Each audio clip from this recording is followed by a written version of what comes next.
Jadi memang ya, di Indonesia ini Wahabi yang marak itu di Sumatera, dan yang paling besar itu di Riau memang, lalu Padang, lalu Jambi.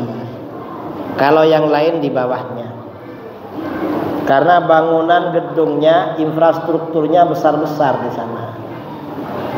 Kalau di Batam malah punya radionya, masih Wahabi ya radionya. Radio apa? Radio Heng.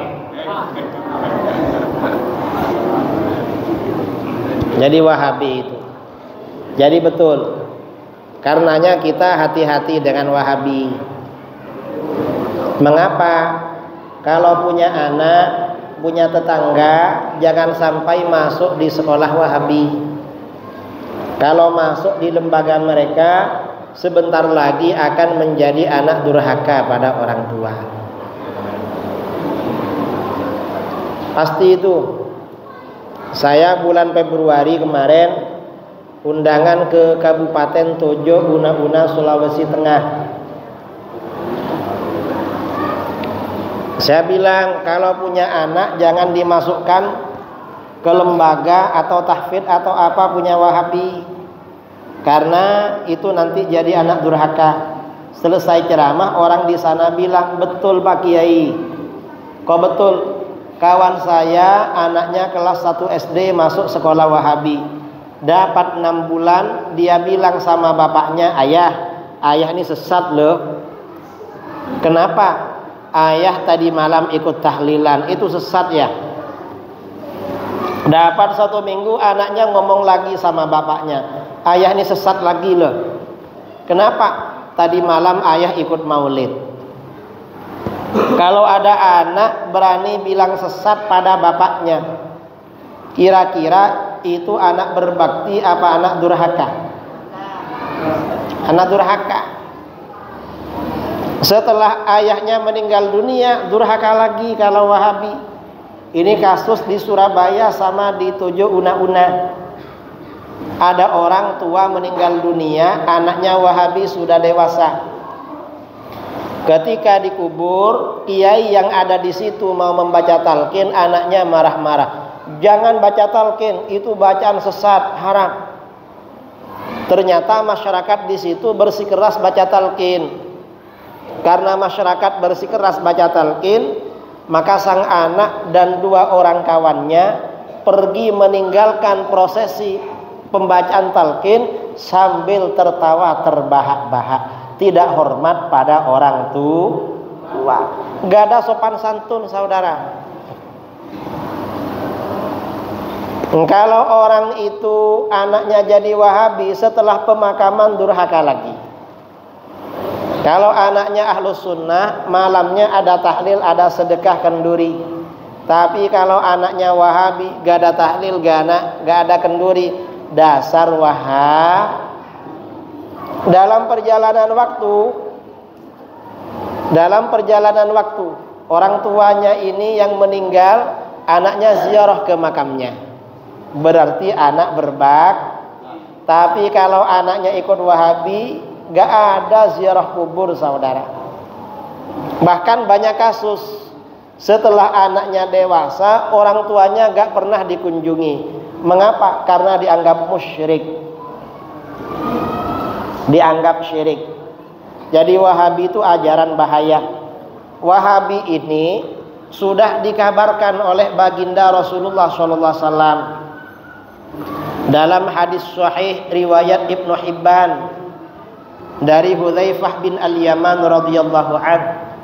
Rasulullah SAW bersabda, "Innama atakhawwafu alaikum rajulun qara'al Qur'an." Sesungguhnya sesuatu yang aku khawatirkan pada kalian adalah seorang laki-laki yang baca Quran. Baca Quran ini bagus, diperintahkan, dianjurkan, tapi ini Rasulullah malah khawatir. Berarti ini bahaya. Mengapa? Hatta idza ru'iyat bahjatuhu alai, hingga ketika orang yang baca Quran tadi kelihatan indah karena Al-Quran. Kalau menjadi imam sholat, suaranya merdu mendayu-dayu. bacaannya enak, indah karena Al-Quran. Wa shara ridaan lil Islam, dan dia juga menjadi penolong Islam. Mengapa penolong Islam? Ngajar Quran, buka rumah-rumah tahfidz. Setelah begitu, ghayyarahu ila masya Allah. Orang tersebut merubah Al-Quran pada apa yang Allah kehendaki. Ajarannya dirubah, saudara. Yang tidak haram diharamkan, yang tidak syirik disyirikkan. Fansalakha minhu wa nabadhahu wara'a dhahri. Lalu orang tersebut melepaskan dirinya dari ajaran Quran, dia lempar jauh-jauh ke belakang. Fasa'a ila jarihi bisayf. Lalu dia menyerang tetangganya dengan pedang. Kalau punya pedang, pakai pedang. Kalau punya pestul, tetangganya dipestul. Mengapa tetangganya diserang? Waramahu bisyirki, dia menuduh tetangganya telah syirik. Siapa yang punya kriteria ini? Qurannya bagus, punya militansi, berperan dalam menolong Islam, ya, tapi mensyirikkan orang.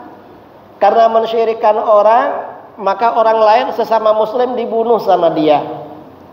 Dia keluar dari ajaran Al-Quran.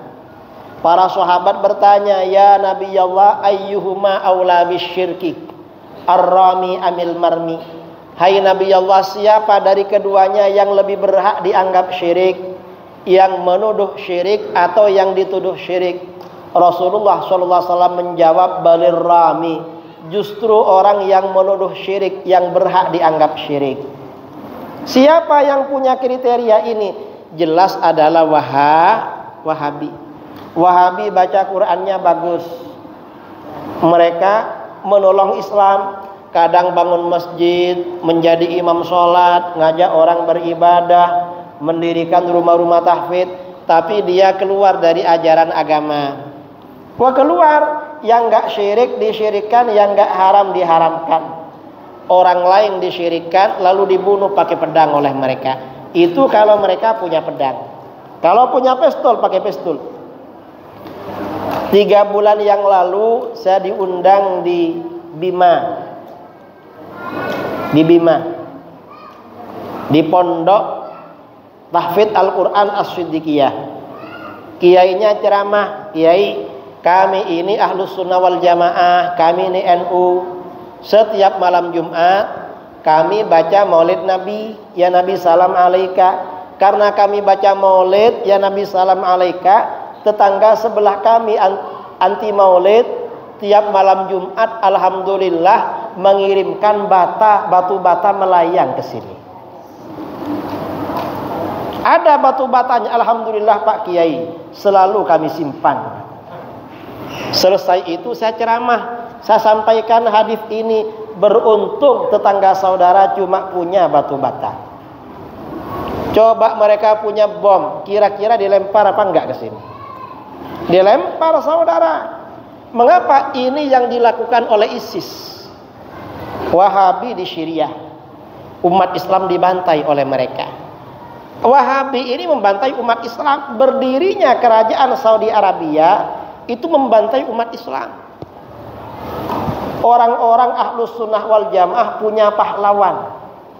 Umat Islam di Libya punya pahlawan namanya Umar Al-Mukhtar, yang mengusir orang kafir Itali. Kemudian umat Islam Ahlus Sunnah di Palestina punya Sultan Salahuddin Al-Ayyubi. Umat Islam di Turki punya Sultan Muhammad Al-Fatih. Umat Islam di Indonesia punya Pangeran Diponegoro, ya, dari Kesultanan Mataram. Punya ulama Ki Hasyim Asy'ari, orang-orang Ahlus Sunnah. Pertanyaannya, Wahabi punya siapa pahlawan? Gak ada. Wahabi gak punya peran memang memerangi orang-orang kafir, memerangi penjajah, gak punya. Karena di dalam hadis riwayat Imam Muslim, yaqtuluna ahlal Islam wa yada'una ahlal awthan. Orang-orang Khawarij di akhir zaman, yaitu Wahabi, membantai orang-orang Islam dan membiarkan para penyembah berhala. Gak mau berperang dengan orang kafir. Yang berperang dengan orang kafir adalah orang-orang ahlus sunnah wal jamaah. Karenanya hati-hati dengan Wahabi. Jelas? Jelas? Jelas? Yakin kalau Wahabi aliran sesat? Sudah kenal ciri-cirinya? Kenal? Hah? Ciri-ciri Wahabi itu di Indonesia kalau sholat subuh gak baca kunut, gak baca usolli kalau sholat, kadang-kadang Fatihahnya langsung alhamdulillah, gak baca bismillah. Habis sholat gak baca zikir, gak baca doa, gak angkat tangan, zikir bersama gak baca. Kalau ada orang mati gak ada tahlil, gak ada kenduri, gak ada talqin. Bulan Rabiul Awal mereka mengharamkan, membid'ahkan maulid Nabi, padahal dalilnya Al-Quran dan hadis. Mufti Wahabi ini lucu saudara. Mufti Wahabi di Saudi Arabia ditanya, Syekh gimana hukumnya maulid? Bid'ah dan haram, sahabat tak pernah melakukan. Lalu Mufti ditanya, Syekh gimana kerajaan Saudi tiap tahun mengadakan perayaan hari nasional berdirinya kerajaan Saudi, gimana hukumnya? Kata Mufti Wahabi, gak apa-apa, bersyukur itu hukumnya sunnah, bahkan bisa wajib itu. Jadi kalau merayakan lahirnya Kanjeng Nabi haram, kalau merayakan lahirnya kerajaan Saudi Arabia sunnah dan wajib. Itu Wahabi saudara. Mufti Wahabi ditanya lagi, Syekh ini kerajaan bikin festival budaya tiap tahun. Festival budaya masyarakat Saudi, ada joget-jogetnya, gimana hukumnya? Oh gak apa-apa, joget-jogetnya gak apa-apa, itu bisa sehat untuk sholat katanya. Tapi kalau orang berdiri baca ya Nabi salam alaika, bid'ah dan haram. Kalau joget-joget memuji-muji Saudi Arabia gak apa-apa, kesehatan untuk ngawur mereka saudara. Itu ciri-ciri aliran Wahabi. Paham? Alhamdulillah.